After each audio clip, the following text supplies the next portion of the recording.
about the educational qualifications.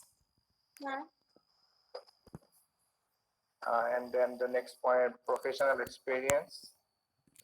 Yes. Then the publication point. Yeah. Then we had a conference presentation. How to add conference presentation? Yes. Then we have educational and professional development.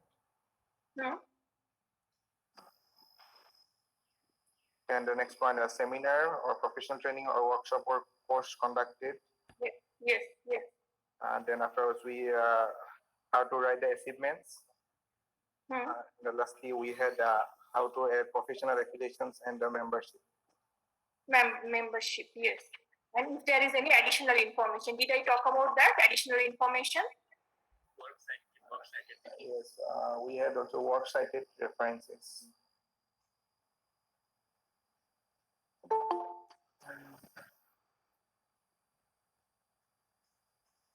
Wait. That's all. Okay.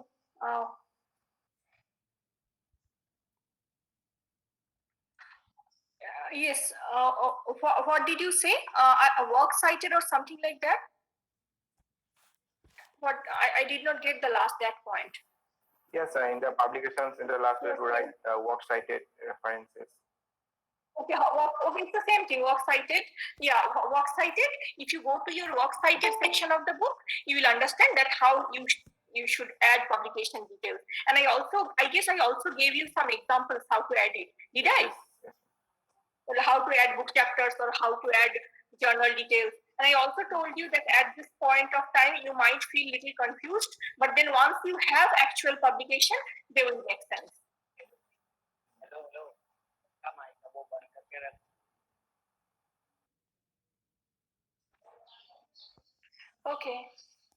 Okay. So in the chat box, Millie, in the chat box.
Okay, sorry for the interruption. Sorry. I was a little late. I got a little late. Okay, so I can see Shaunax Millie that find something relatable to the target job. Yes, always. I mean, otherwise, that's how you make your CV different from the crowd. Ankush, right? Educational qualification in reverse chronological order. Yes. But then we discussed it in the previous class, not the immediate class. Rajoshi writes prize achievement to be mentioned related, if any. And Anku writes only mentioning those skills in which we have proficiency. Yes, I mean, and also you can also mention less proficient skills if they are related. Okay, not always you have to always mention high certificate skills. You can also provide a low proficiency skill only if they are related. Okay, Tathagata writes we should add achievement which are relatable with requirement of the target job. Yes. So these are the things students thought that they learned maybe new. And as pointed out by Bikiran, that we have almost finished. We have finished actually the main the components of the CV. So here I'm going back to the last two components. One is the professional affiliation or membership. As I told you, this happens only towards the later stage of your career. Okay, if you have any professional affiliation, if you get honorary membership of any important body, then you mention this. And then there is additional information, that there are certain information which you won't be able to fit into any of this details, any of these components. So here you can mention it. Say for example, language is known. Okay, or you can also mention if you decline certain offer of fellowship or achievement or prize. Okay, it's possible that you applied for 4 fellowships, you are selected for 2, but then you can't have 2 fellowships simultaneously, so you choose one and you decline the other. But then you decline the other, the one that you declined, you are selected for that, so you can add that under achievement, like declined this fellowship. So it means that you were selected for this fellowship, but then for certain reason you had to decline it. So but then it also adds to your credit that you are selected even though you could not avail that fellowship. So you can add any such additional information that you think that might be relatable, might highlight your CV compared to others, then you can add it. So these are the components of CV. There is one. Okay, anyone? Can we? Did we talk about reference as well? Did we talk about that? Did we start talking about it? Anyone?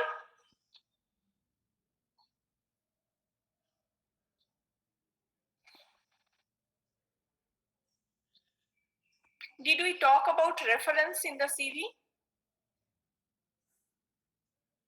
No, ma'am. No, ma'am. Okay, thank you. That's all. Okay, so there is one very, very important component of CV. That is reference. Why am I calling it important component? Because I did not call any other component that important. I'm calling reference very important because it takes a lot of time to add details to this portion. Okay, for the rest of your CV, you have the format. Once you have the information, you just have to put that information in the same format. Say for example, you know the format of publication. It's just that you don't have publication. Once you have publication, you will add the publication. Okay, you know how to add your BTech degree, isn't it? It's just that once you finish the BTech degree, you will add the BTech degree. And these sections don't generally change much. It's just that you keep adding. After BTech, you will probably add MTech or something. But then the essential part of the component or content does not change much for the rest of the CV. There are 2 components which change or maybe we revise thoroughly. One is the career objective and professional summary, because we always write that keeping in mind our target job. And then this section, that is reference section. Okay, so we change this section thoroughly, we revise this section thoroughly, and it takes a good amount of time to write reference section, okay, or maybe to collect information about reference section. So what is reference section? Reference section is one section in the CV which comes towards the end of the CV, where you provide the details of a few people. 2, 3, 4, standard is 3. So where you in general provide the details of 3 people who know you as a student or maybe as an employee. Okay, so they are not your relatives. They are not your friends, okay, immediate friends. But who they can be your teacher, they can be your previous manager, they can be your ex-colleague, okay, someone who knows that what kind of student you are, what kind of employee you are, what kind of human being you are. Okay, just a minute. So you provide the details of these people under reference section. And why am I saying that reference section takes a lot of time? Because here again, you have to choose which 3 people will be the best person to give reference for this particular job. If you are applying for something related to computer science or software, I am not the right person. You should not add my details. Okay, because I am not the right person to talk about you. What is your strength as a software engineer, or maybe what is your weakness as a software engineer? Okay, but then if you are applying for a job where communication is important, there probably you can add my details, because then I will be able to tell that your recruiter that what kind of, how strong is your communication skill. But then you can't just add any details whom you think is related. Okay, you have to take their permission before you add the names, the designation, the details under reference section. You have to take their formal permission. What we do is that we generally write these people a mail saying that, sir or madam, we are applying here and you know me by this capacity. Will you be my referee? So if you have read the formal samples of formal letter, there were a few samples where the person is asking ex-employee or a teacher for being referee. So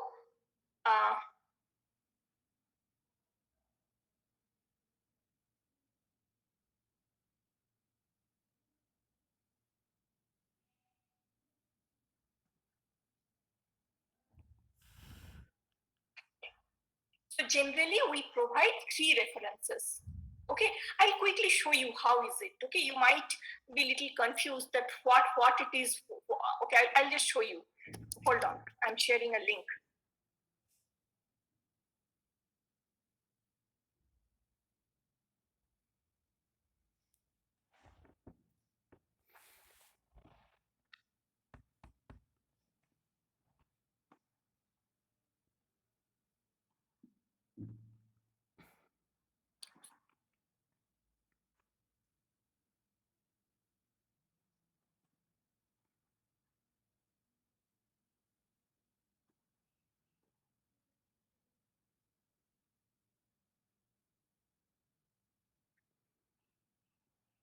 Okay, it's taking a little time to open. I'll share the link how they ask for reference.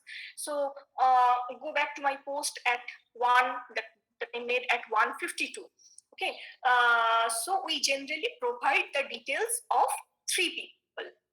Okay, if they don't ask specifically, generally they ask for 2 or 4 or 3. Mostly they ask for 3. If nothing is mentioned, you provide the details of 3 people. Okay, 3 people who can talk about your skill, your strength, your weakness. Okay, and what you do first, you choose 3 most relevant people for the target job. Okay, in fact, you choose more. Okay, uh, and the first thing that you do is that you ask yourself, am I asking the most appropriate person to write this letter? Because this reference letter comes in the form of a letter. Okay, these people will actually write a letter for you, kind of recommendation letter, kind of. Okay, so but then you have to first think that, am I approaching the right person? Because if it's related to software or maybe computer science and engineering, and you are approaching me, maybe I'm not the right person. Okay, if it's related to your software job and you are asking your history teacher at school, maybe he is not the most relevant person, because there is this thing of authenticity. Okay, but that person will be talking about your skill, your strength for that field. So uh, you have to think that, am I asking the most appropriate people to write this letter? Think well ahead, that this is the job, this is the area, this is the skills required. So whom should I approach to be my referee? Whose evaluation or whose appraisal they will take seriously? And then, am I giving them enough time to finish this letter? So it's something like that. As I told you, that it's a long process. First, you approach them, you write them a mail, and you tell them that I am applying here. I am this. You taught me this subject, and I am applying here. Would you like to be my referee? I think that you are one of the persons who knows me very closely, and who will be able to attest to my academic credentials. So will you be my referee? So you ask their permission, and if they say yes, then you, in the next mail, you confirm that, sir or madam, should I add these details? Because when you add the referee details, you should add the name of the person, the designation of the person, the organization, the phone number, and most importantly, the mail ID of the person, because your recruiter will write a mail to that person in the most general cases.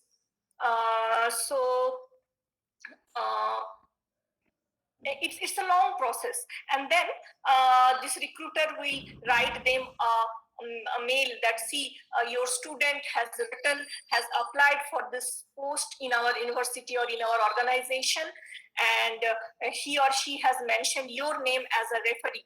So will you please provide your honest feedback about the candidate? Generally it takes a lot of time. If you read a few reference letters which are there in the sample collection of sample letters, you will see that they are very specific in nature. You will come across reference letters which are very general in nature, like the kind of recommendation letter that you got after school leaving, that he or she is hardworking, motivated, determined, I wish him all the best. These are very general kind of reference letters. Okay, the good reference letters actually mentions very specific details of you, and you should give the person enough time to think about it and write it, because most often the people whom we approach for reference letter, they are very busy people, and you should give them time. Okay, it's not that can you provide me the letter in 2 days of time? No one can provide you reference letter in 2 days of time, mostly. Okay, if it's very specific of you, they need time to think, they need to go back. Okay, if it's your teacher, or if it's the manager of your previous company, they need time to go back to write that letter, because they have to write very specific details about you. Okay, so, and then does this person have enough information to write this letter? Because as I told you, we generally approach those people with whom we are in very good terms. Okay, we have a very good rapport with these people. You will know that some of the teachers of your school days, you had very good rapport with. Okay, you can approach those people. Even for your college, you will see that for some teachers you have a very good rapport. Maybe you can ask them for a reference letter, because to write the reference letter, they should have time, and they should have enough knowledge about you. They should have enough information about you. So so that's the reason you should make sure that that person knows you in a very close quarter. That person knows you as a human being. I mean, not just as a general student. Someone who is very special, that person should remember you very specifically to write very specific reference letter. Make sure that they have your grades, your major, your scholarship, if it's so, and a copy of the application where you are applying. Just a minute. Okay, and always ask for their permission. Okay, just because you think that this person will be good as a referee, you can't randomly add their name.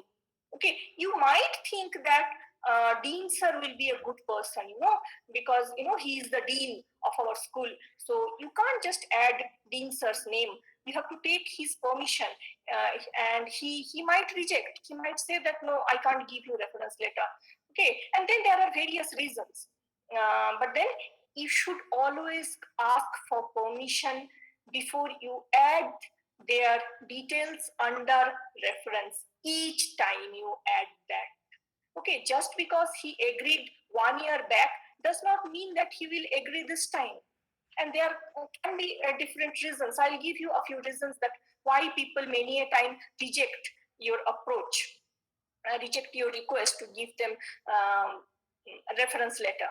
Okay, so I will talk about it, that the reasons that they reject.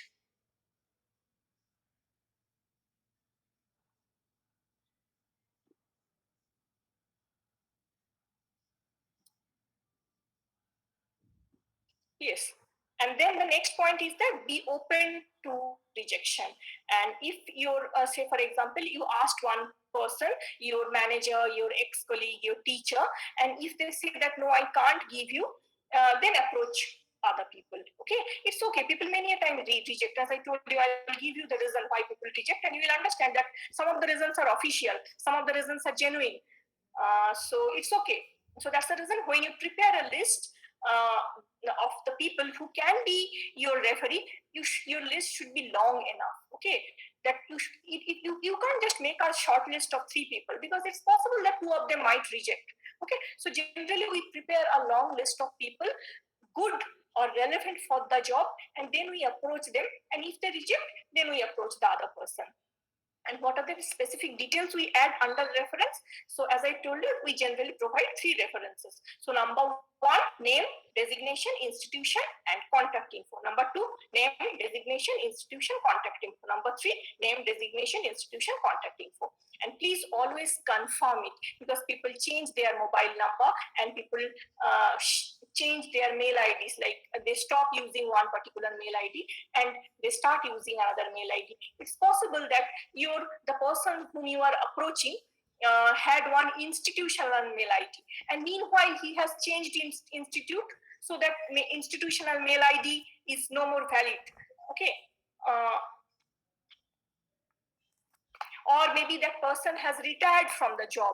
Okay, even a retired person can be your referee, has retired from the job, and after retirement that institutional mail ID is no more functional. So you should always confirm the mail ID and the mobile number before you add them. So what is the timeline, how it happens, the entire process? Why am I giving timeline for this? Because this is one component which takes a lot of time. Okay, each time you add reference. Okay, so what is the timeline? The first is that choose carefully and make a list of potential referees applicable for the job, relevant for the job. Okay, now choose carefully. Say, for example, if you are applying something related to data structure, maybe you can approach the teacher who is teaching you.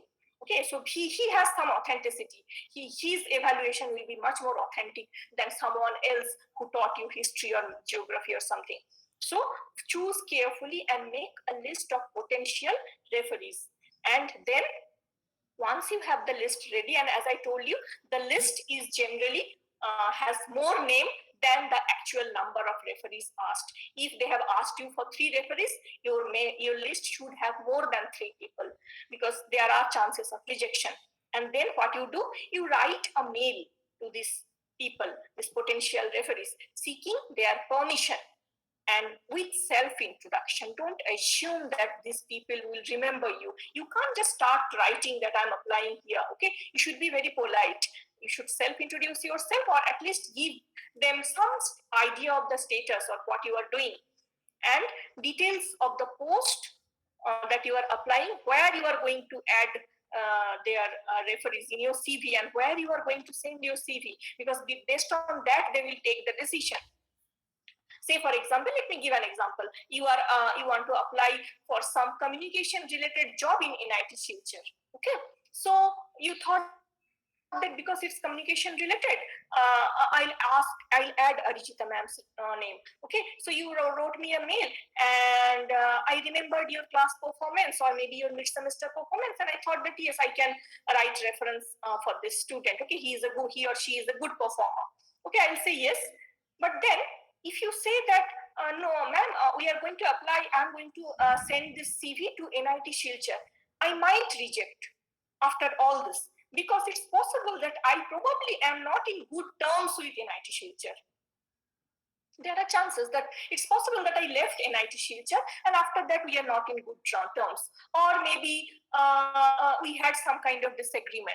It's possible that even in professional spaces, like the way you have in your classroom, we have friends, we have disagreements, we have rivalry. So it's possible that the organization where you are applying, I am not very comfortable adding my name there. Okay, so you should always mention where exactly you are sending your CV, and so you should always mention where exactly you are applying. Okay, so based on that, they will decide. Because there are chances that if you add their name, it will create a negative effect, because as I told you that it's possible that these two entities are not in good terms with each other, and if they agree, confirm the contact details, because meanwhile they might have changed or updated something, and then you add the details. Okay, you add the details in your CV and you send the CV to your recruiter. And what your recruiter will do, your recruiter will see the mail IDs, the recruiter will contact these referees, the referees details whom you added directly. Okay, if your application is shortlisted, okay, once your application is shortlisted, they will write mail to each of these people. And they will say in that mail, the referee will say that your student or maybe this person has applied for this post, this opportunity, this fellowship in our institution, and please provide your honest appraisal of this person. Because why reference become important? Because in the organization where you are applying, they don't know you. Okay, if I am applying in NIT Silchar, they don't know me. But then once I add these names of 3 references, and they will contact these references, and these references, if they say good things, if they give honest feedback, then they know me through my referees. That's the reason it's a recommendation letter. So if you then they contact your referee directly, your recruiter, and then your referee provide the necessary details in the form of reference letter or mail. So this is roughly the timeline. Okay, it starts long back, so it takes a lot of time to write this portion, and you should always give time to your referee to decide and to write the letter. And you should always mention all the details, okay, where you are applying, what exactly you are doing right now. And you should very briefly, even if in a very indirect way, introduce yourself. Just a minute.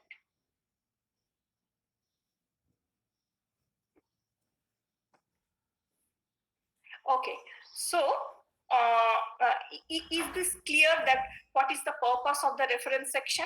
Is this clear, or how it happened? Yes, ma'am. Okay, if anyone has any doubt about it, Yes, ma'am. It's possible that you can have doubt, because all these things are very new for you, and it's possible that I probably am moving very fast because I know it. So if you have doubt, if you think that you are not able to grasp it very properly, I can explain again. Okay, so what's the purpose of the reference section? Can you type it in the chat box?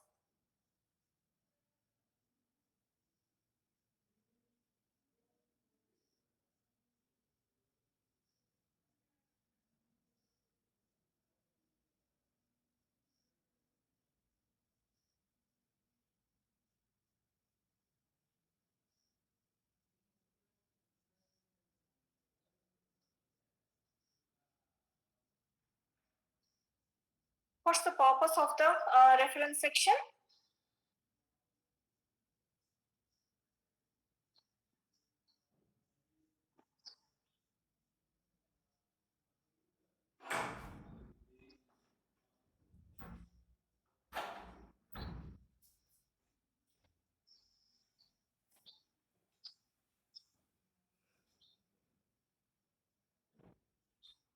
Yes, so Ankur writes so that the recruiter gets to know more about us. Rajoshi writes the recruiter can verify the mentioned person in reference. Yes, that's exactly the point. Okay, so I'll show you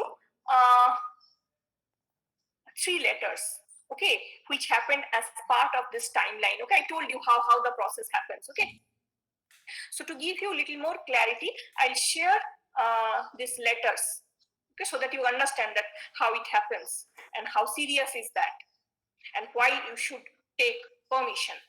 Okay, so this is the situation in the chat box.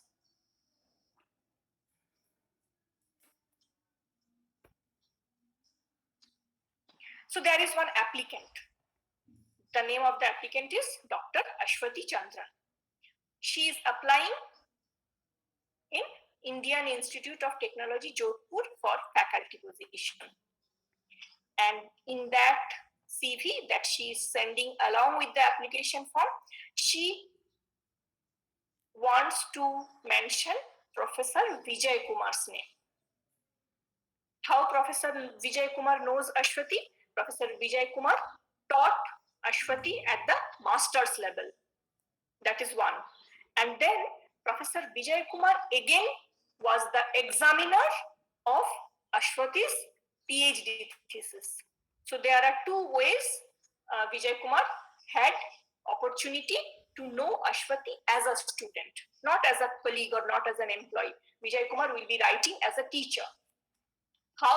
Two ways he knew Ashwati. One is that he directly taught Ashwati during her master's phase. And then second, he evaluated Ashwati's doctoral dissertation. So this situation is clear, I hope. So applicant's name, and here she is applying and she wants to add Professor Vijay Kumar's name. So how will she write the mail or the letter?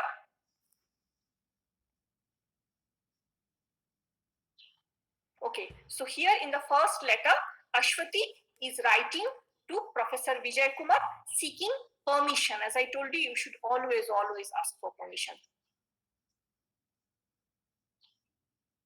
In the chat box.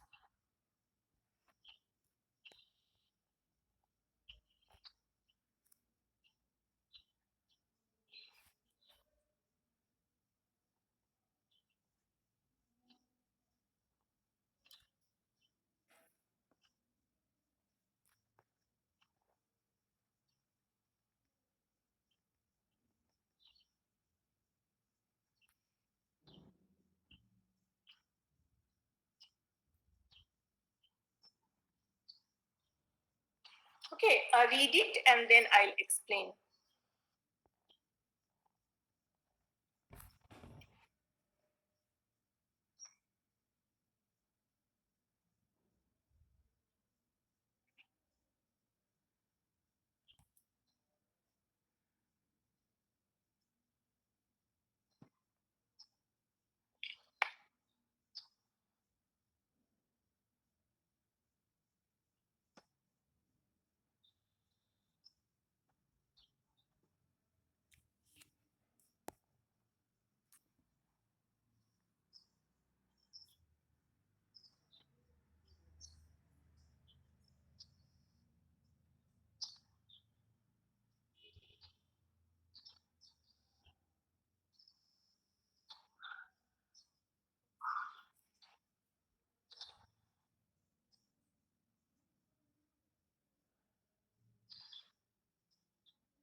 Okay, so I'll write Ashwati's letter to Professor Vijay Kumar. Respected Professor Vijay Kumar, I hope you are keeping good health and are happy otherwise. I'm happy to say that I have joined Department of Languages of Central University of West Bengal as a teaching assistant in English in 2015. Now I'm exploring the opportunities for a better job profile and will be applying in Indian Institute of Technology, Jodhpur, for the post of assistant professor in English. So I told him what exactly I am doing, what is the present status, what is the present job I am in, and where I am going to use your name. So I'm going to apply here, and that's the purpose, that's the background. You may know that the candidates need to provide the details of referees in the job application, and I was hoping you would consider attesting to my qualifications. Having taught me during my master's, MA in English 2009. So do you understand? I'm helping him to identify me as a student, because he might have taught thousands and thousands of students. Okay, so when I say 2009 MA, he probably will be able to remember. Okay, so having taught me during my master's MA English 2009, and after evaluating my doctoral dissertation in 2014, I can't think of anyone who is better aware of my academic growth and research abilities. I'll be grateful if you permit me to provide your details, office address, phone number, designation as a reference. I have attached my CV for your consideration. If you need any additional information, I'll be happy to provide you with the same. Okay, and then she also adds the CV, Ashwati. So this is the letter Ashwati wrote to Vijay Kumar. And Vijay Kumar replied that yes, you can add my name and my mail ID and my details. Okay, and Ashwati writes all these details. Okay, Ashwati provides 3 references, and one of them is Vijay Kumar's details. Okay, and then Ashwati sends the CV to IIT Jodhpur. The CV reaches IIT Jodhpur, and the recruitment officer shortlists Ashwati's CV, and then recruitment officer goes to the reference section, and the recruitment officer writes mail to all these 3 references, and Vijay Kumar got one of the mail, because Vijay Kumar himself said that yes, you can add my name. So the moment Vijay Kumar said that yes, you can add my name, he was actually expecting a mail from IIT. He knew that that's the reason I said yes. So it's not that the mail will come to Professor Vijay Kumar as a surprise. He is well aware that Ashwati has added his name to apply for IIT Jodhpur. So any day IIT Jodhpur will ask him to send a reference letter. So it's nothing unexpected. Vijay Kumar will know about all these things. So this is how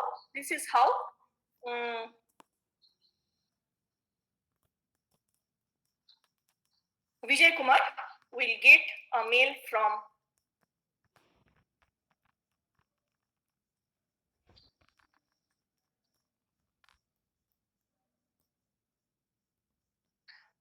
IIT Jodhpur. Okay, yes. So this is the mail from IIT Jodhpur to Professor Vijay Kumar in the chat box.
Okay, so I'll read the mail from IIT Jodhpur to Professor Vijay Kumar.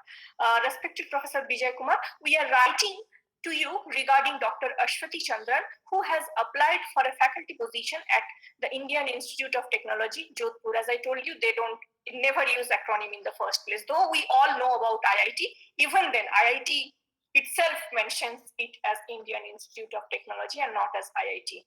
Okay. Since she has given your name as one of the referees, we request your fair and frank appraisal of Dr. Chandran's academic capabilities. So fair and frank, they expect that you will be honest. Okay, it's not that you will always say good things. You should also talk about her weakness as well. IIT Jodhpur is one of the new institutions of national importance created by Ministry of Human Resource Development, Government of India. Note again that it's not just written MHRD. Okay, it's Ministry of Human Resource Development, and even government is not shortened. It's not GOVT. It's Government of India. As I told you that these are part of the formal writing. And then the institute is working towards developing an outstanding environment for teaching and research. To this end, we are looking for potential faculty members who can contribute towards building the needed quality teaching and research culture. Thus, your evaluation of the potential faculty is of utmost value to us. This is the purpose that I, as the recruiter, IIT Jodhpur, we don't know Ashwati. Okay, we just got her CV. We have never met Ashwati.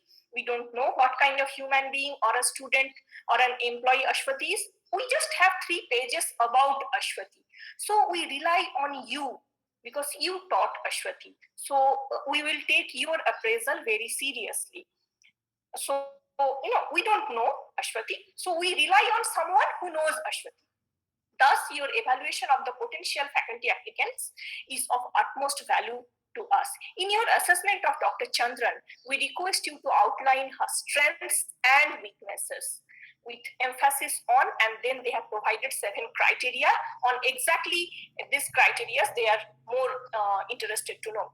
Aptitude for teaching, undergraduate and postgraduate, what kind of teacher Ashwati is, ability to conduct independent research and for research guidance, what kind of researcher Ashwati is, potential to seek research funding, industry interactions, communication skills, maturity and integrity, temperament to work as a team member. So these are the exact things IIT Jodhpur wants to know about Ashwati before they call her for interview, or maybe before they select her, shortlist her for appointment. Okay, so in summary, we wish to know the potential and level of motivation of Dr. Chandran for steering high quality academics at IIT Jodhpur.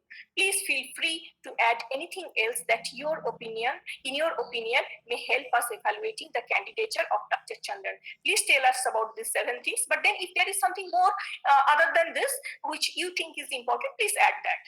And regards, recruitment officer, IIT Jodhpur. So this is the mail or the letter that Vijay Kumar gets from IIT Jodhpur. In fact, Vijay Kumar was expecting this. Okay, it's not nothing unexpected because Ashwati took the permission of Vijay Kumar. And then Vijay Kumar writes back to IIT Jodhpur.